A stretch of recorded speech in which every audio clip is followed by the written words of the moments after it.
Hi, I'm David with EV World News. We talk about electric vehicles, green energy, and the stock markets. I'm back today on a Thursday with our founder and chief editor, Bill Moore. How's it going today, Bill? I am fine, thank you. Good, good. All right, we got what? We got a cloudy day here. It's kind of Hmm. weird to see. Oh, by the way, my Allo people, um, they came out and measured a proposed place to dig my fiber, and Yeah, they've they're got to doing move it that. already. They're I, it's already next to there's what they were doing here next door to me. So yeah. yeah, they're sending all the people out to tell them what they can and can't do, and I've already had them already having to move their design. I'm gonna have all kinds of spray paint all over my yard. Anyways, Oh, all right. Well, let's address the Wall Street Journal article about Elon Musk. So the Wall Street yeah. Journal published this report saying that board members reached out to several executive search firms to work on a formal process for finding Tesla's next chief executive. And Tesla said they denied this to the Wall Street Journal before it even went, before that even happened. And then at the same time, I'm seeing stories that Musk is stepping back from Doge and going back to working for Tesla.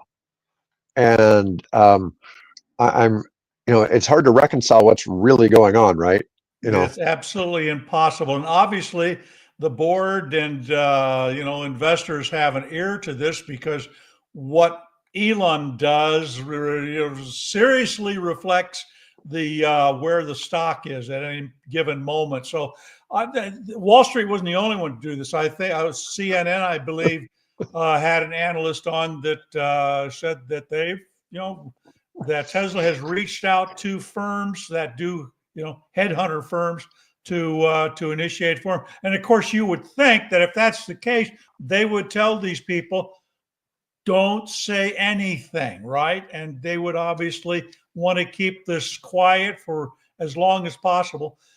There's so many stories. In fact, there's another one I think I just saw today where it says, what happens to Tesla if Musk is no longer there, right? He is a mhm. they know he's a liability because you can see that in what's happened to the price of the stock.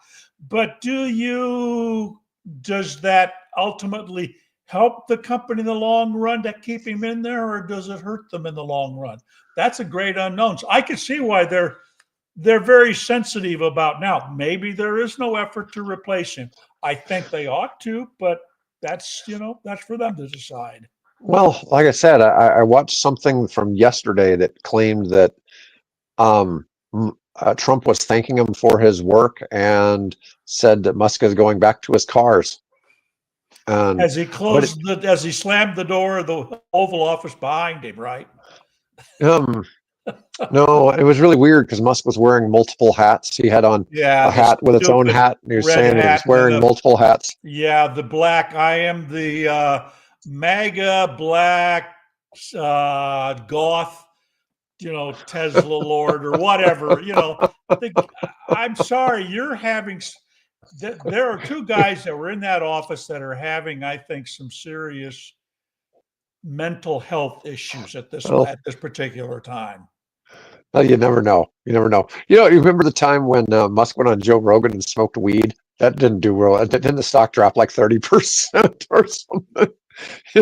That was a few years ago. That wasn't recently, but that was still. Well, yeah, but the story is that he's replaced the weed with ketamine, and that he's addicted to ketamine. So I don't know, Yeah, who maybe his bodyguards know, and of course they aren't going to say anything until they get fired, and then they write a tell-all, right?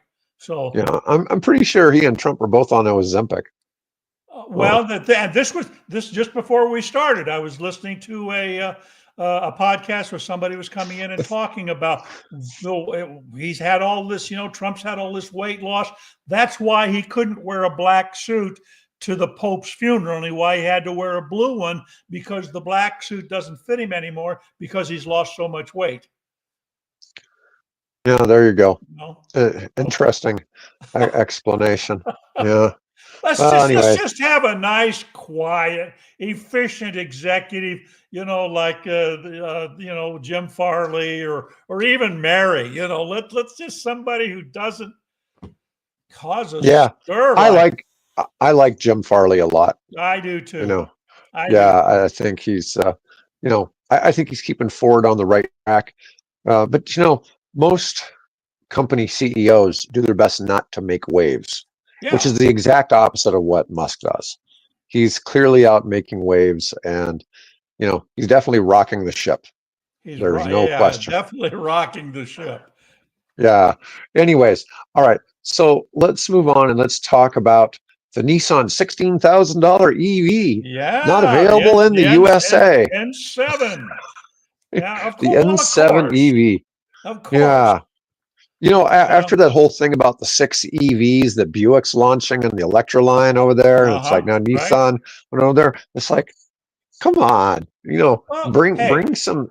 if you're the guy in the marketing department at a big OEM, I don't care, China, Europe, Mhm. the United States, you're looking at where am I going to sell my electric cars? Which I get it. market do you pick? We've talked about this before. Which market do you Yeah. pick? You go for the one where the majority of, well, a significant portion of the population, upwards of 50%, are buying electric cars, not the population where only 12% of the people are buying electric cars. Duh.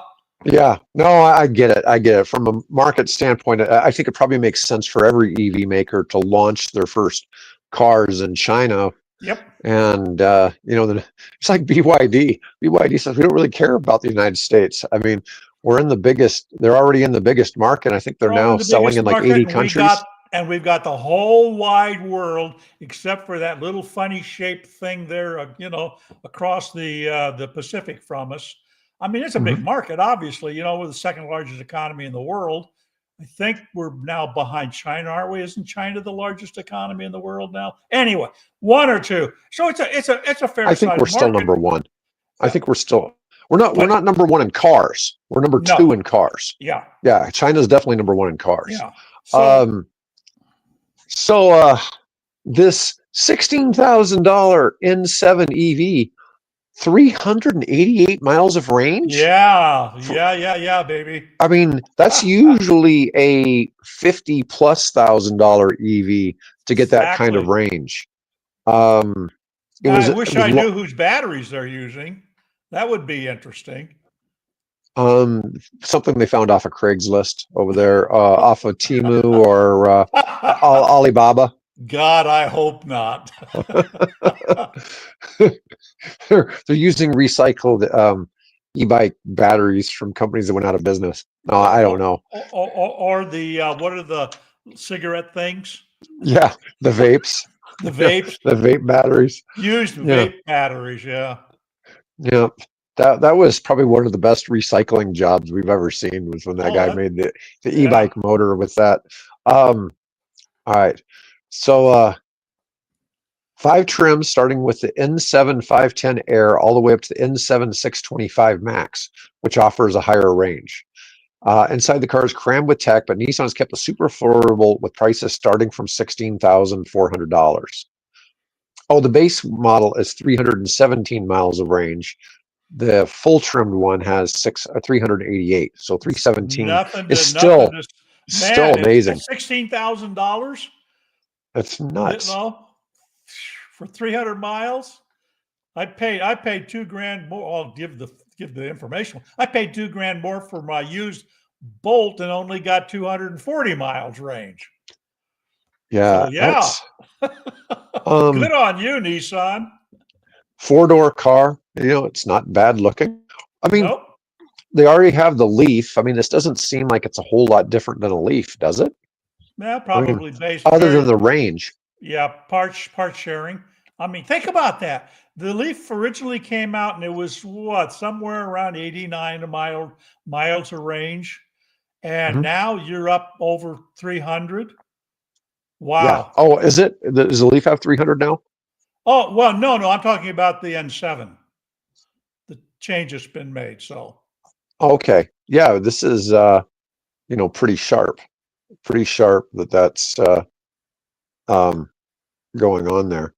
Um I don't know, there's not a lot of news about it, but still no. $16,000. That's just a crazy cheap thing. And it's like But if it was brought to the U.S., and you paid a 100% tariff, be 32 grand. That's that's Still really reasonable. competitive Still for reasonable. that type of outfit. Yeah.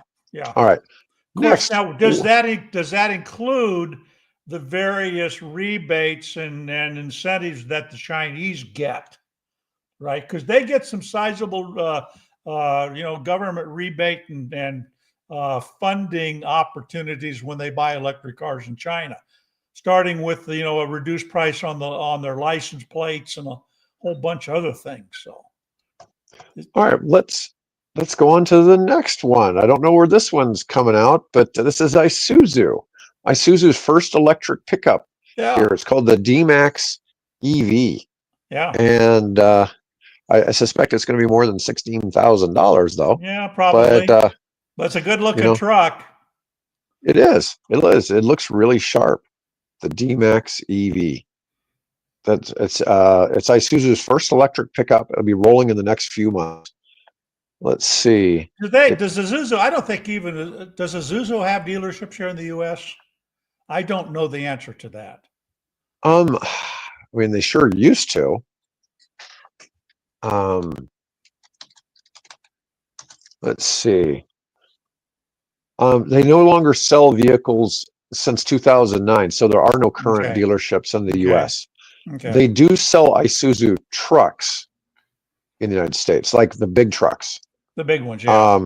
But there's no Well, official dealerships in the United States anymore. well, then they could sell them through the big truck dealers, I It's a suppose. possibility. Yeah. They started building left-hand drive models, which will be shipped to Europe in the third quarter of 25. Right-hand drive models will begin for the UK, expected for 26. Yeah. It's Yeah. Japan is a right-hand drive country, so that would make sense. they have a diesel D-Max, but Yeah, they're swapping it for a pair of electric motors. Yeah, they've been building that particular truck line for a while now, and this is the first that they've converted over to electric. Let's see. Combined 188 horsepower and a maximum torque of 240 pounds. That's a pretty lightweight truck. It can tow 7,700 pounds, max payload of 2,200 pounds, which is basically the same as the D-Max diesel. It has a 67 kilowatt hour battery, 162 mile range. It says on the WLTP. I don't know what that means. That is the I think it's the Chinese version of the range test we have here, the U.S. EPA range test. I think it's the Chinese one, I believe, or if not, it's the European one. I can't keep them straight. Okay. It says though that in city driving, it have a range of up to 224 miles. Yeah, it would make sense. Yeah. I always do better, driving my EVs here in town than I do out on the road. Yeah, let's see if they give any ideas. Oh, base price around 41,600. So that's it'll compete with the Toyota Hilux, the Ford Ranger, and other electric pickups. Oh, I guess we have a Ford Ranger electric pickup over in Europe. Why am I not surprised? Of course, we had a Ford Ranger electric pickup truck here since the late 90s. Really? Oh yeah. That was Ford's original compliance vehicle under the California SEV mandate, was a electric Ranger. Oh, okay. And interestingly, when the mandate was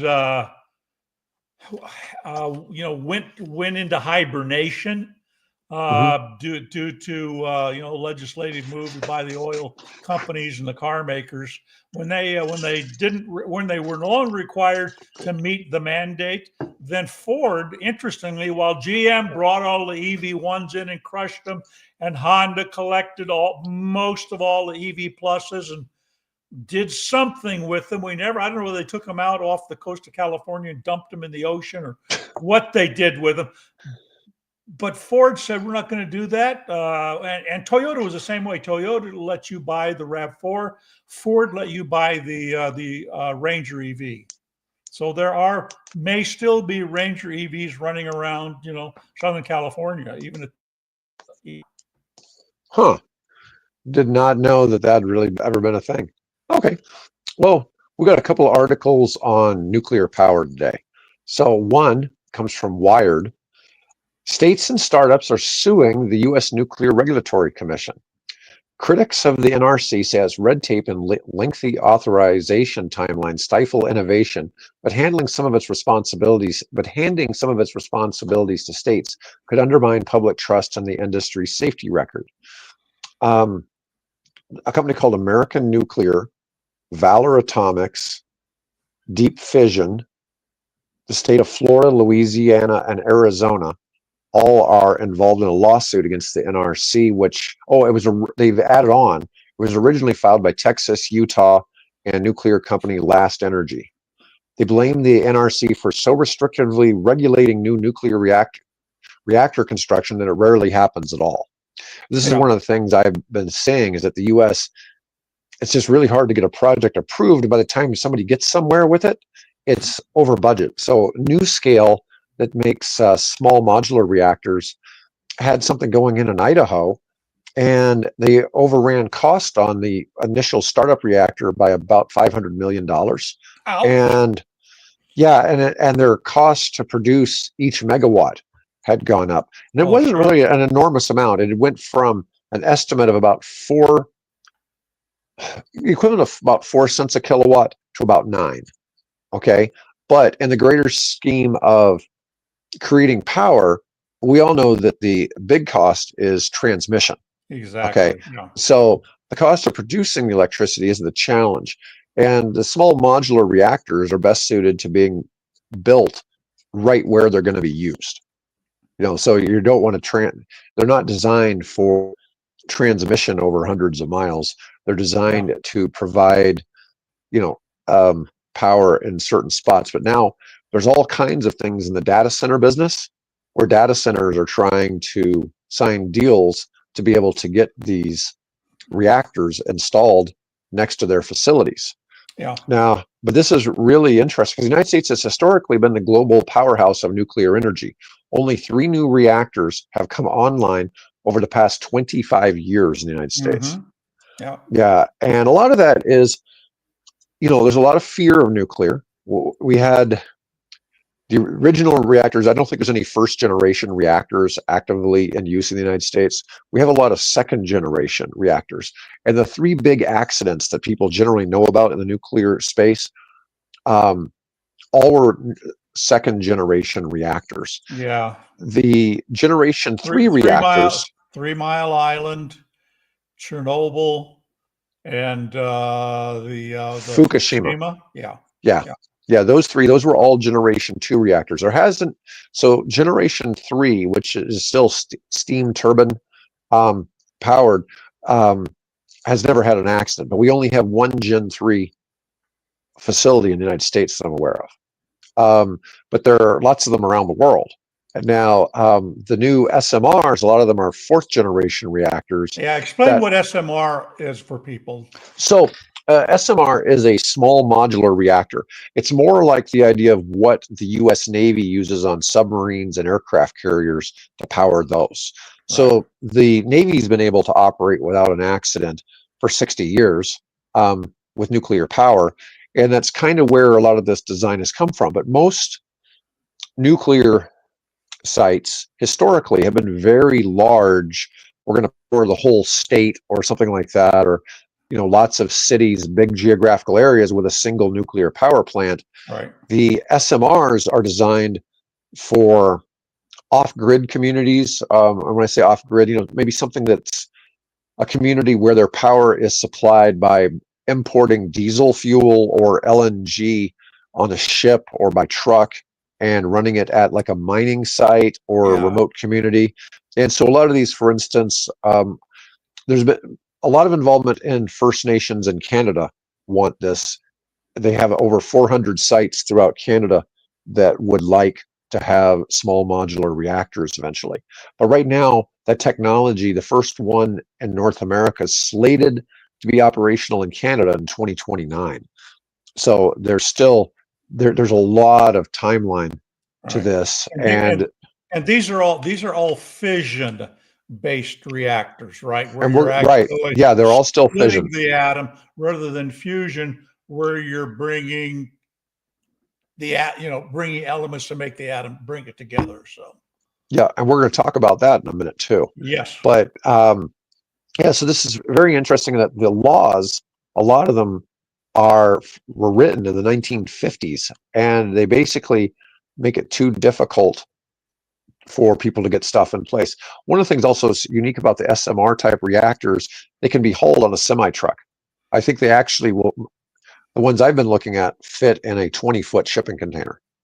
So they're not. They're I'm not. quite familiar with a 20-foot shipping container. Yes, yes, yeah. In fact, in nuclear math, um, every meter or every cubic meter of reactor size yields about 2 megawatts. Okay. So, so to get 10 megawatts, you're only looking at cubic 39 by meters. 39 by 39. So yeah, inches. Yeah, so it's not as big as one would imagine when you think of like 3 Mile Island with the big stacks, and the fourth generation, the reactors can't melt down. That's one of the big things. So they can't overheat and melt down. They're in some type of the fuel is surrounded by some type of gas that immediately cools the thing off if there's any type of thermal Right. event, I guess. Anyways, but it's interesting to see that these companies are simply trying to get laws passed faster.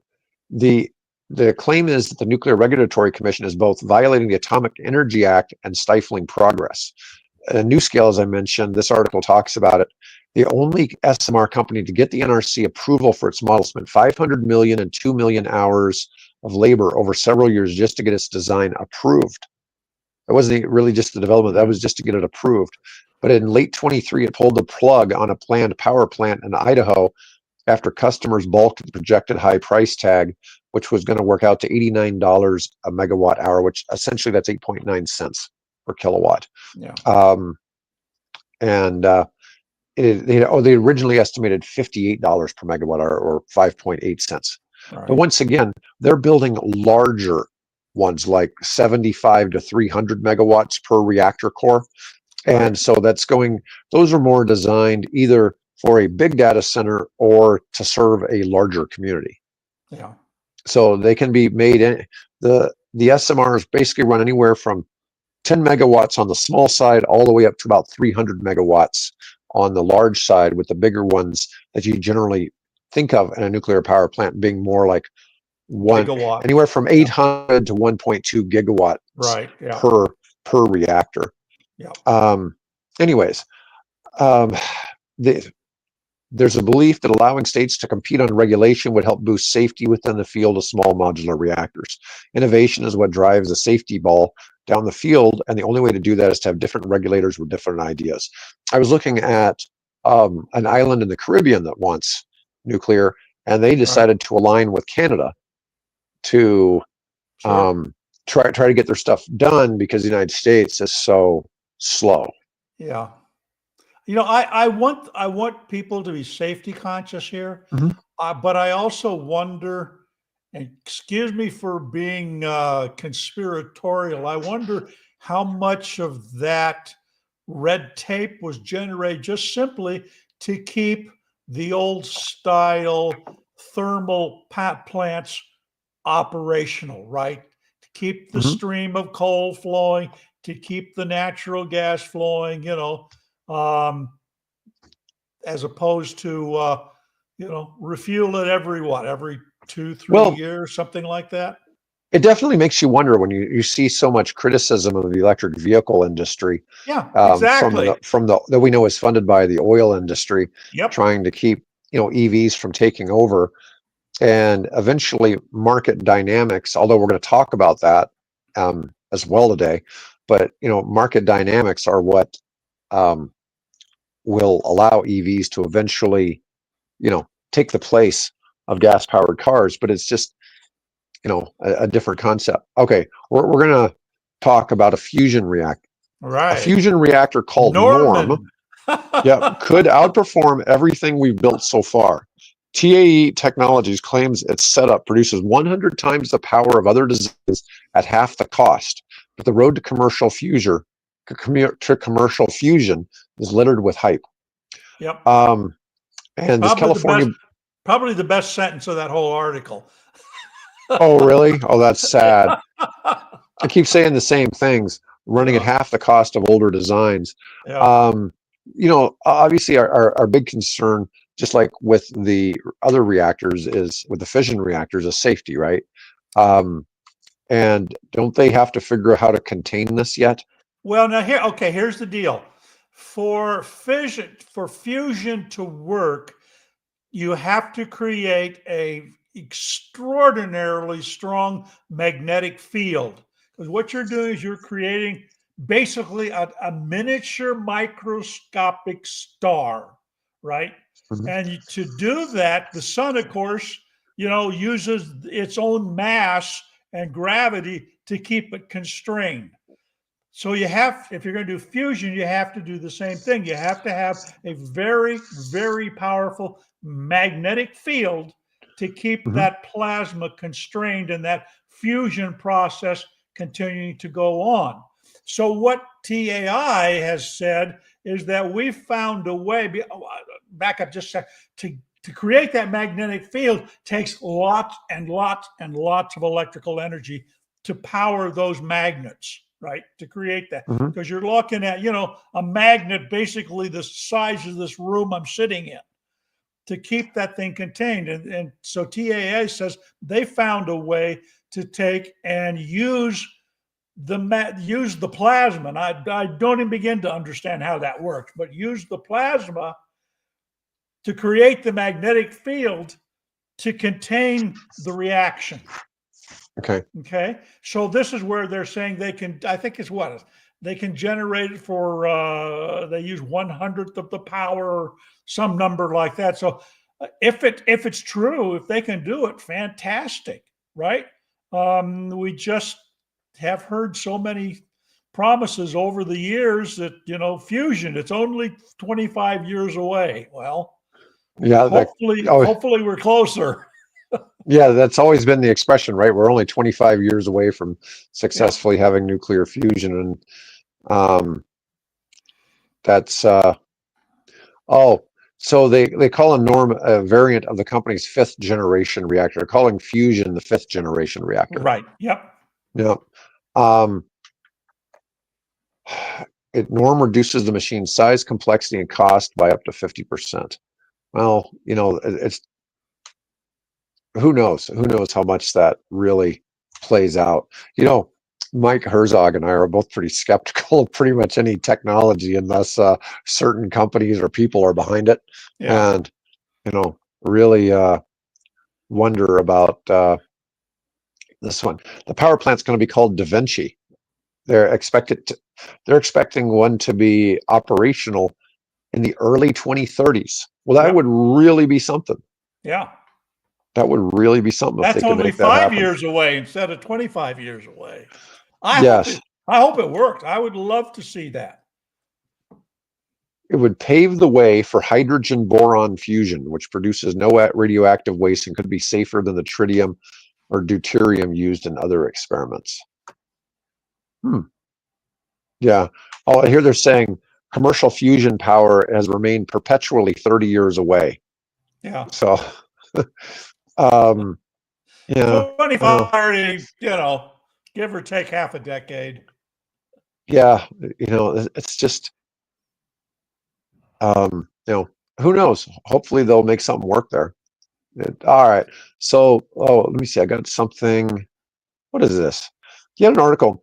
A new range extender proves gas engines are far from dead. This is interesting. That's ZF. It's the company ZF. Yeah. Yeah. So the tech was popularized in cars like the Chevy Volt and the BMW i3. So basically what it is you have an electric motor that is charged up by a small gas engine.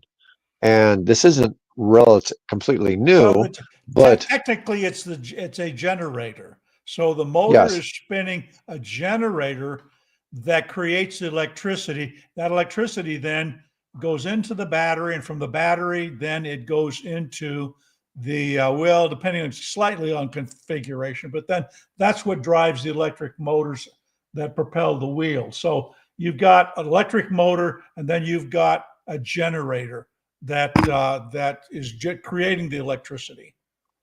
yeah. So German company ZF sees a opening in the market. The all-electric range of passenger cars typically is around 310 miles. Range anxiety still influences a wide range of buyers. Well, range extenders are a better choice versus traditional plug-in hybrids, they argue, because they're cheaper to produce, require shorter development cycles, and use simpler supply chains. Because the engine isn't attached to the wheels, it can operate at its most efficient RPM, lowering consumption and emissions. Yep. Um, these represent a real alternative to larger and thus more expensive batteries or plug-in hybrids. Isn't the Ram Charger? Isn't Yeah, but isn't that this? yeah, but it's a V6 engine. I I do not understand why they need a V6 engine In to the truck? take I mean, why bother with the electric drive at that point? So I'm a little perplexed about what Dodge is doing. And the interesting thing is that there's now a lawsuit against Stellantis because they canceled a Dodge Ram truck project. So I don't think it's the electric Ram project, but they're what they're thinking at Dodge, I don't know. You know, why do you need a V6 engine to spin a generator? It's a little perplexing to me. Sorry, but it is. Yeah, well, I don't know. I don't know the answers. I mean, these Yeah, companies, they're all trying, right? yeah. Well, I like the ZF concept, you know, because you've got it looks like a nice compact unit that they've created would fit nicely, you know, where you would normally have your frunk, Hmm. right? Your front trunk, that empty space up there. You could put one of these things in there, and now you've suddenly made it acceptable. There's no further excuse now for consumers not to go electric unless they're just pure gearheads and they love the smell of petroleum in the morning. You know that. Yep. Well, I found it interesting. Volkswagen, their Scout motors Yes. confirmed last year that its upcoming truck and SUV will have this type of option in those as well. Yeah. So they're electric, but they may have the option to add one of these range extenders on. And it And looks like, it's pretty transparent. You know, if you've driven a Volt, it's just you can be. We were driving to the airport when I got picked up by General Motors. I got one of the early test drives in the vehicle, and so when we got picked up at the airport and we went to downtown to GM's headquarters. We were driving along, and you could not tell when it switched over because it had a range of about 40 miles on the battery, and then once it got to that point, the motor had to come on, and it was virtually imperceptible, the mhm. transition between the two. So I think you could sense a little bit of added vibration when the motor kicked in, but other than that, it was pretty transparent. Um, so it's a shame that GM canceled that, and I wouldn't surprise me if they end up bringing that back again. You're seeing a lot of stories about how the car makers are starting to take a more serious look at that technology, and I think the German company ZF might be onto something here. Yeah, I think there's definitely, if it's simply an add-on onto electric cars, I think it makes a lot of sense. With the expectation, you and I know that you won't use it very often. Right. With a few possibilities, like if somebody's towing or something like that, Right. and their range is really awful. All right, let's talk about this new legislation. So, Be ready, folks. It's called HR 3935. yeah, this is kind of wild. the federal government, knowing that a lot of states charge, was it 28 states assess fees, or 39 states assess 39 EV states, registration fees, and 28 including include ours. hybrids. Yep. And so now the federal wants to jump in the game. They're going to include a $20 annual registration fee on gas cars, 100 on hybrids, and 200 on EVs annually. Right. And on top, as a federal tax. And if you took the efficiency, and I saw an article talking about the efficiency of EVs burning the same fuel, they're almost 10 times as is a huge efficiency difference. But that it didn't make sense to charge EVs 10 times what gas cars are paying. Yes. Now I just they were talking about a $20 fee, which I really don't quite understand why they're even bothering, because you already, when you go put gas in your car, you've got two tax fees that are being put on top of that, as well as the price of the petroleum that the wholesale retailer has, tacked on to the wholesale price he bought it for. So you got the federal excise tax and you have a state tax, which can vary. California's, I think, is their portion is 50 cents, and Hawaii, or I can't remember exact, is 10 cents. So you got from 10 cents on the state side to 50 cents on the California side, which explains a large reason why their fuel prices are always so much more expensive. In addition to the 18.5 cents that gets tacked on for the federal side. And so what happens, I looked into this to try to figure out where all this is happening. So what happens is the tax isn't actually on the pump, it's on the wholesaler. And so the wholesaler, when he purchases the petroleum product, be it diesel or gasoline, from the distributor, when he puts that then into his storage tanks, he pays that fee. He pays that fee to the state, and he pays that fee, I think, if I'm not mistaken, it's once a month. They have to take in and send, rebate to the federal government, whatever that fee is. So that's how, in effect, it gets paid for. And of course, then the consumer comes along, puts the nozzle in his gas, his filler point, and thing clicks over. And so you're basically, as soon as you hand the guy the credit card or the cash or whatever, that's rebating then to the wholesaler, who's already paid the federal government. So you're just supplanting that. Now, what they're talking about doing here, it seems, is that they want to take and just charge a flat fee. When you go in to register the car once a year, you're going to pay that $200 fee.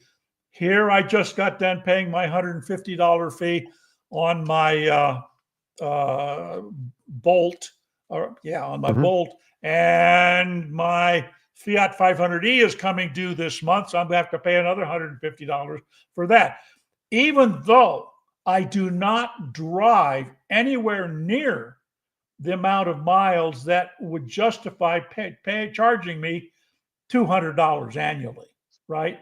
And you're asking me to pay in advance for the fuel that they think I'm going to use for a whole year. I drove my Fiat. I put on roughly 15,000 miles, and I bought it in 19. So I put 6 years?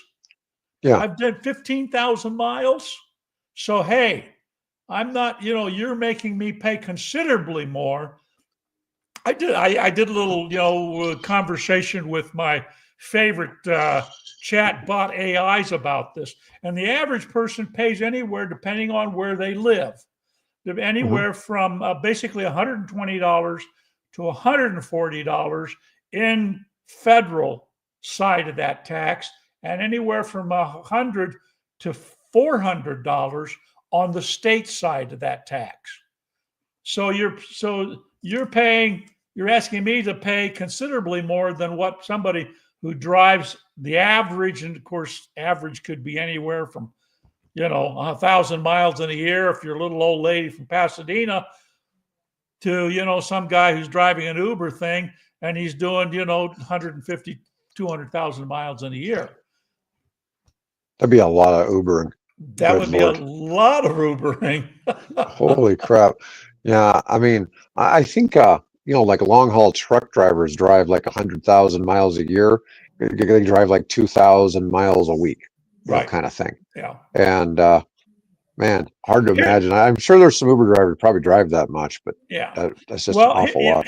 Here's my take on this. If you're looking, the hue and cry is, well, we got to be fair. These EV drivers have to pay their fair share. Mhm. I'm all for paying my fair share. What I'm not in favor of is what they're doing right now, which is taxing me on fuel that I may never, ever have bought, right? Mhm. If I was driving a gas car using what I am now. And in addition to that, you're charging me for a product. How do I want to put this? Now I've lost my. Well, so here's what I think they probably should do. So let's say they have this, and if you want to voluntarily report your actual mileage, and pay a lower fee per mile, I think that should be your option. Okay. Yeah. So like in your case, when you're only driving 3,000 miles a year, it wouldn't make sense that you're getting charged, what is kind of the equivalent, they were saying like 100,000 miles a year. Right. It's really a lopsided deal. So what I'm talking and proposing here is to solve the problem as fairly as possible, to have us pay not in advance but pay as we go, if you will. Mhm. That we just simply find a way for your car to report once a year what your mileage is. Mhm. Okay, and you don't have to do anything. It's all done automatically for you, and you walk in there, and the county clerk, they send you a notice, which they do every year. They'll send you a Mhm. notice and say, you owe us whatever the rate is, right? Let's say in Mhm. Oregon they charge 2 cents a mile. Mhm. So let's say How are you reporting that in Oregon? you go in there and you hand them, if you have to manually do it. And I don't know whether they are doing that by having an inspector go out and read the odometer, or whether they could basically have you take a picture of the odometer and come in and, show it on your phone. I would just simply want that to be all transparent, and it could be done really very simply. So that's what I'm saying, is that to do this, charge us what's fair. Don't charge me for miles I'll never drive, right? And we can do things we can take into account. Okay, they're heavier. EVs are heavier, so they cause more road damage. Well, that might be, although I'd like to see some research done on that to demonstrate that. We could do that here in University of Nebraska. Already has a lab that does that kind of work. So let's do some studies and find out what kind of wear and tear they have, the whole tire issue, the whole brake dust issue. Take all those things into consideration. Structure the fee so that it accurately reflects what it is what our fair contribution to maintaining our transportation system is like. That's all I'm saying. So that's what I'm pushing for. And if you're interested, reach out to me and I'll tell you more. There you go. There you go. All right, Bill. Well, that was all we had for today, folks. Appreciate y'all chiming in. Bill and I will be back next week. Otherwise, folks, have a great day.